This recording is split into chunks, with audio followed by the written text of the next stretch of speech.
So what do we need to do when we look for Lagranges? So follow these steps, follow them correctly, and we will be fine. Number one, you will write the Lagrange function, which will be of the form T minus V. That's step one. Number two, you will write the Lagrange equation of motion. And that can be of two kinds. D over dt of partial L over partial QK dot minus partial L over partial QK. What's the difference between a complete derivative and a partial derivative? So you're only differentiating about the term that exists in. This could be also that partial L over partial QK dot minus partial L over partial QK equals F with a subscript K. These are also called the Euler-Lagrange equations. What is Q dot? Exactly. Whatever the coordinate that may be, it's the derivative of the coordinate. What is Q? It is just position somehow, x, y, z, or r theta phi, or r phi z. But then why do I have a k as a subscript? Because this one equation actually represents how many equations? All of the equations that are necessary to define your system. Your system could be in 1D, in which k is 1. Your system could be in 2D, in which case there will be 2 different equations. Or your system can be in 3D, in which case there will be 3 different equations corresponding to this. Good? So the first equation is the equation you're going to use when you have a conservative system. What's a conservative system? Where delta E equals 0, right? Where your system does not depend on the path taken. You could go from point A to point B any which way you want, and it wouldn't make a difference. This would also be under holonomic system. And yes, it's a fancy word, but all that means is that the coordinates are independent of each other. So I'm going to define this as each coordinate varies independently. So for example, do you remember when we were doing volumes and areas?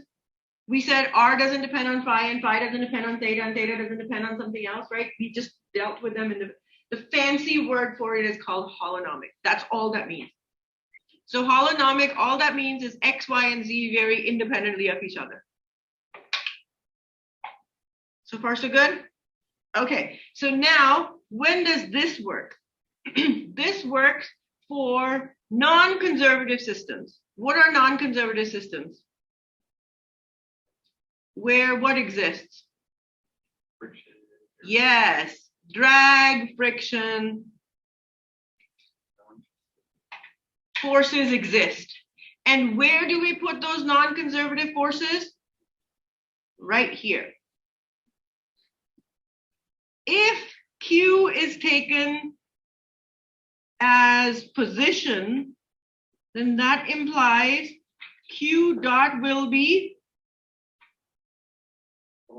velocity. And this Fk will be the resistive force. So now let's look at the steps you should follow. Everybody clear on the formalism, right? Write the Lagrangian. Number 2, figure out which of these 2 equations you have to use. Do you have constraints? Do you not have constraints? What is your Q in your system under consideration? 3 steps, done. Good? Okay, so now let's look at the actual formalism that we have to follow when we do questions like these. Okay, Step number 1.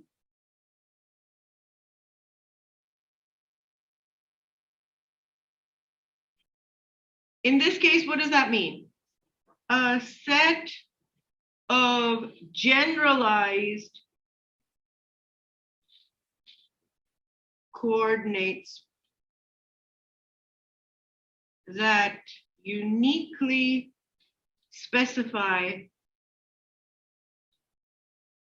the system configuration. Well, that step is easy. All you have to do is stare at what you have and fit a generalized system accordingly. Number 2,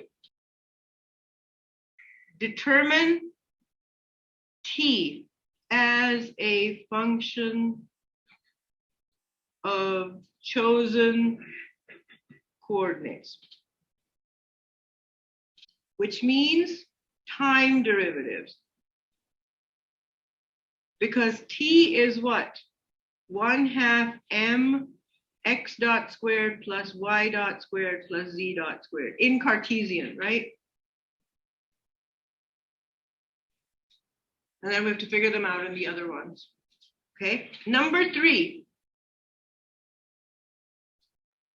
determine V as a function of chosen coordinates. So remember how we defined the Lagrangian? It was defined as T minus V. So follow the recipe. Choose an appropriate coordinate system, find T, find V. Now V is a little bit more complicated than T is, because V depends on whether you're talking about a conservative system or a non-conservative system. And also it varies as you change system to system to system. Okay, what do I mean? So when you're talking about determining V, you will have to worry whether it's a conservative system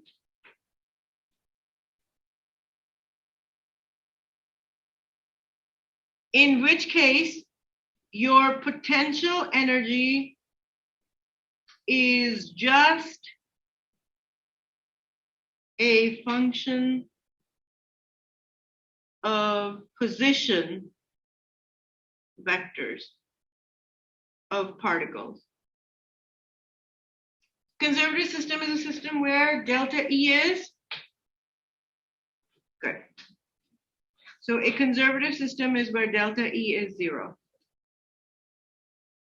And number 2, if you have a non-conservative system, that means what is present? Friction, drag, some other kind of opposing forces present, right? In which case, what is delta E? Work done by non-conservative force, right? In this case, potential energy is a function of both position and velocity of particles. So that's the next thing you have to worry about. When you're worrying about what is potential, you have to worry about whether you're in conservative system or non-conservative system. Okay, if you are in the conservative system, you're done. Put it as a function of position, done. If it's not, then you have to worry about positions and velocities. Number 2 things that you have to worry about when you're talking about this is what kind of a system do you have?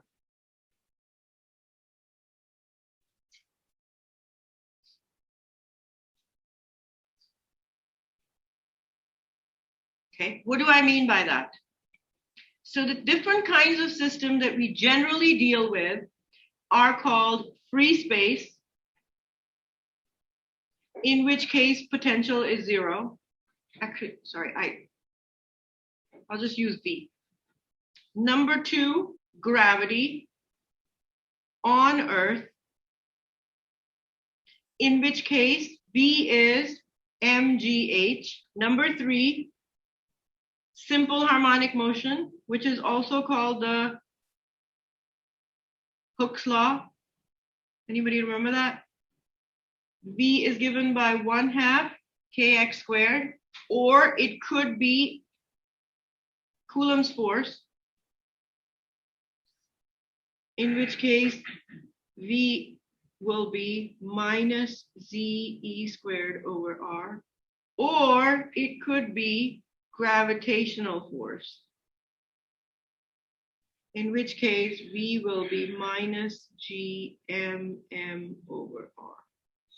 And number 4, big number 4, use the appropriate, call them Euler-Lagrange equations. And what are the 2 appropriate Euler-Lagrange equations? These ones. I'll call this one A, because we'll refer back to them. What do we want to call this? 1 and 2. So let's just call this one 2 and this one 1. So now let's do a problem to see how this would work. Ready?